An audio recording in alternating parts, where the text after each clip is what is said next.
스포츠만물상 적중 내역입니다. 6월달도 대박 나봅시다. 고수익 조합은 영상 아래 고정 댓글 링크에서 무료로 확인하세요. 1경기 퀴라소 vs 코트디부아르 시작하겠습니다.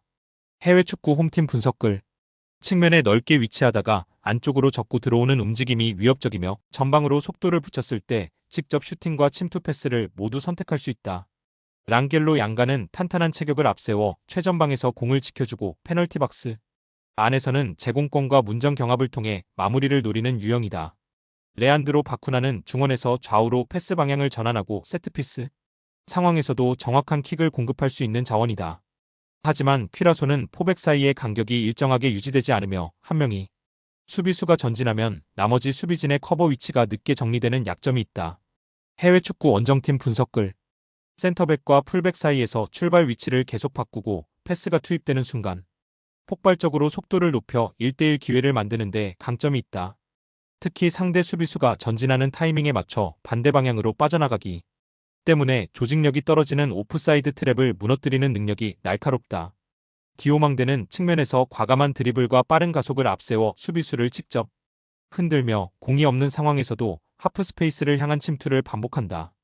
퀴라소 포백이 Y의 움직임을 의식해 중앙으로 좁혀서면 디오망대가 측면에서 돌파 공간을 확보할 수 있다. 해외 축구 코멘트. 퀴라소는 타이트 총의 측면 돌파와 바쿠나의 패스 전개를 활용해 공격에 출구를 만들 수 있다. 양가 역시 페널티 박스 안에서 제공권과 신체 경합을 통해 한 번의 기회를 득점으로 연결할 수 있는 자원이다. 하지만 이번 경기는 공격진의 개인 능력보다 포백의 간격 관리가 승부에 더 큰 영향을 미칠 전망이다. 퀴라소는 수비수가 많이 내려선 상황에서도 서로의 간격이 일정하지 않고 한 명이 공을 향해 전진하면 그 뒤에 공간을 곧바로 메우지 못하는 문제가 있다. 승무패 코트디 핸디캡 아래 확인 언오버 고정 댓글. 이 경기 에콰도르 vs 독일 시작하겠습니다. 해외 축구 홈팀 분석글. 곤살로 플라타는 오른쪽에서 공을 잡은 뒤 순간적인 방향 전환과 1대1 돌파를 통해 수비 균형을 흔드는 능력이 뛰어나다. 알란 프랑코는 중원에서 활동량을 바탕으로 상대의 전진 패스를 차단하고 공을 빼앗은 뒤 측면으로 연결하는 역할을 맡는다. 하지만 전방 두 명이 강하게 압박한 뒤 첫 번째 저지선이 뚫리면 미드필더진의 복귀가 늦어지는 약점이 분명하다. 그래서 1선과 2선 사이가 쉽게 벌어지고 중앙 미드필더가 넓은 범위를 감당하면서 수비 라인 앞 공간까지 동시에 지켜야 하는 상황이 만들어진다. 해외 축구 원정팀 분석글. 비르츠는 상대 미드필더와 수비 라인 사이에서 공을 받은 뒤 전진 패스와 방향 전환을 빠르게 선택하며 공격의 속도를 조절한다. 무시알라는 좁은 공간에서도 짧은 드리블과 유연한 방향 전환으로 첫 번째 압박을 벗겨내고 직접 페널티 박스 부근까지 전진할 수 있는 자원이다.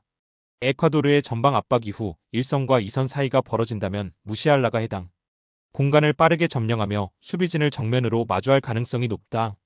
그리고 무시알라가 중앙 수비를 끌어당기면 비르츠가 하프 스페이스에서 패스를 받아 공격 방향을 바꾸고 하베르츠는 수비수의 시야 밖으로 빠져나가 마무리를 준비할 수 있다.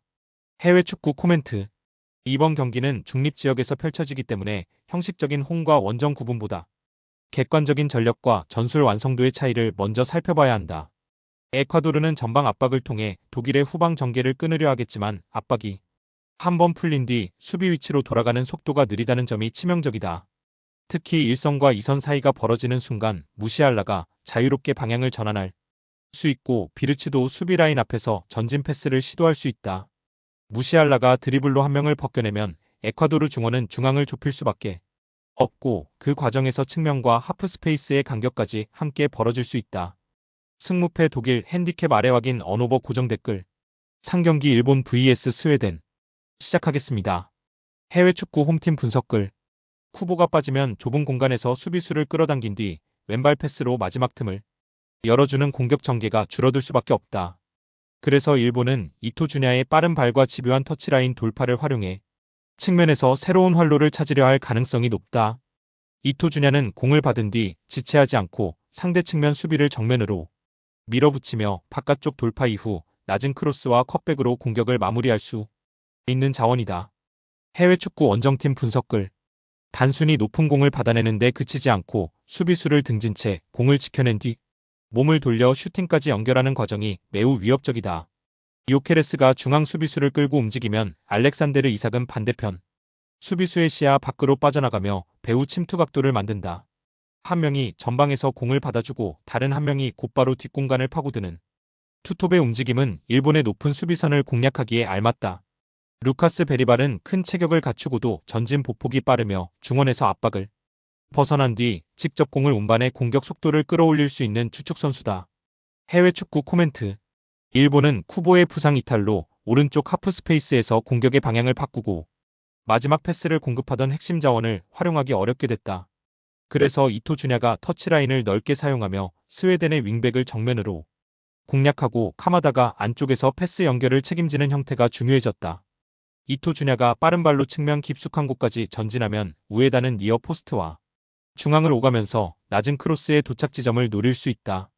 일본 특유의 빠른 패스 교환이 살아난다면 스웨덴의 중원 간격을 벌리고 일정 시간 경기 주도권을 잡는 장면도 충분히 나올 수 있다. 승무패 스웨덴 핸디캡 아래 확인 언오버 고정 댓글 4경기 튀니지 vs 네덜란드 시작하겠습니다. 해외 축구 홈팀 분석글.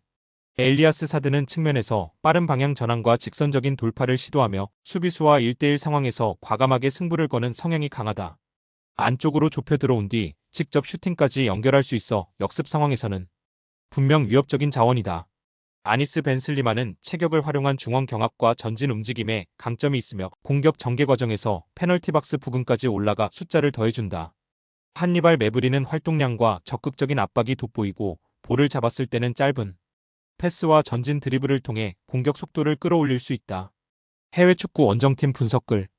도니얼 말러는 빠른 가속과 뒷공간 침투가 강점이며 측면에만 머물지 않고 중앙으로 좁혀 들어가 최종 수비라인 뒤를 공략한다.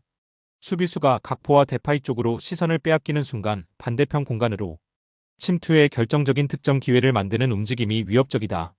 코디 각포는 왼쪽 측면에서 중앙으로 들어오며 슈팅 각도를 만들고 페널티 박스 바깥에서도 강한 인스텝 슈팅을 시도할 수 있다. 최전방과 측면을 모두 소화할 수 있기 때문에 경기 흐름에 따라 위치를 바꾸며 상대 수비진의 대인 마킹을 흔드는 능력도 뛰어나다. 해외 축구 코멘트. 튀니지는 엘리아스 사드의 측면 돌파와 한니발 메브리의 활동량을 앞세워 빠른 공격 전환을 시도할 가능성이 높다. 하지만 후방에서부터 안정적으로 볼을 전진시키지 못하면 공격진의 장점이 살아나기 전에 경기 주도권부터 내줄 수 있다. 특히 탈압박 과정에서 선수 간격이 순간적으로 벌어지고 패스를 받을 위치가 겹치면서 전개 방향이 단순해지는 문제가 치명적이다. 네덜란드가 이 타이밍을 읽고 전방 압박의 강도를 높인다면 튀니지는 자기 진영에서 볼을 빼앗기는 상황이 반복될 가능성이 크다. 승무패 네덜란드 핸디캡 아래 확인 언오버 고정 댓글 5경기 튀르키예 vs 미국 시작하겠습니다. 해외 축구 홈팀 분석글. 상대 수비 뒷공간이 열렸을 때 순간적으로 속도를 높여 침투하고 짧은 터치 이후 빠르게 마무리까지 연결하는 능력이 뛰어나다. 바르시 알페르 일마지는 강한 신체 조건을 활용해 측면 경합에서 버텨내며 직선적인 돌파와 과감한 문전 침투로 상대 수비진에 부담을 줄 수 있다. 아르다 귤러는 오른쪽과 중앙을 오가면서 왼발 전진 패스와 중거리 슈팅을 시도하고 좁은 공간에서도 공격 방향을 바꿀 수 있는 창의적인 자원이다. 하지만 공격진의 개인 기량과 별개로 중원에서 압박을 시작하는 타이밍이 어긋나는 장면이 종종 발생하고 있다. 해외 축구 원정팀 분석글.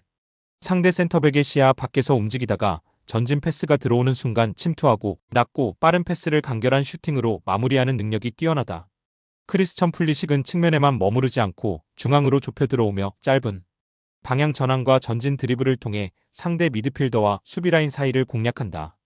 특히 페널티 박스 근처에서는 직접 슈팅과 마지막 패스를 모두 선택할 수 있기 때문에 수비수 입장에서 대응 방향을 쉽게 결정하기 어렵다.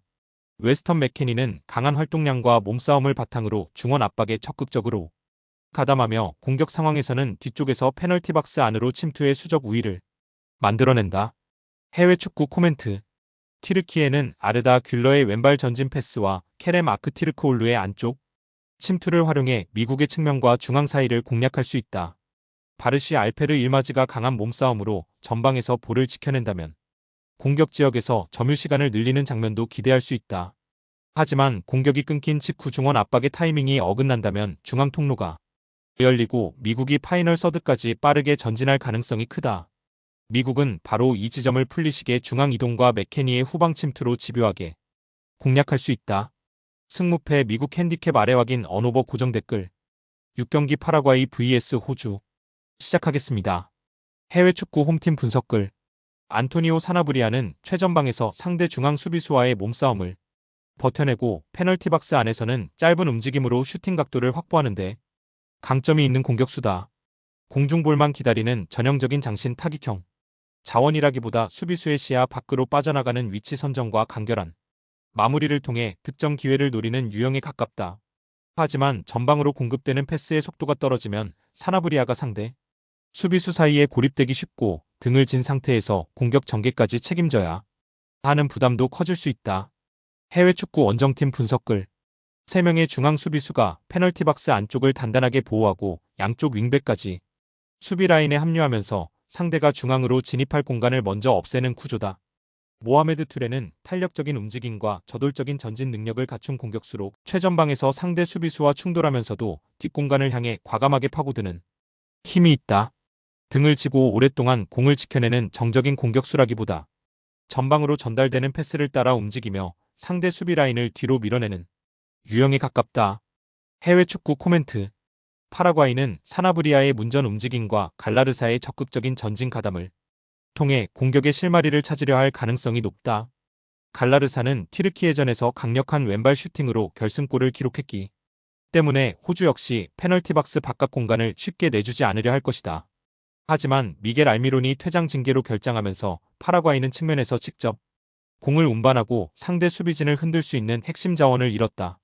갈라르사가 중원에서 공격 방향을 잡아줄 수는 있지만 알미론이 담당했던 폭발적인 전진 드리블과 측면 돌파까지 동일하게 대체하기는 쉽지 않다. 승무패 호주 핸디캡 아래 확인 언오버 고정 댓글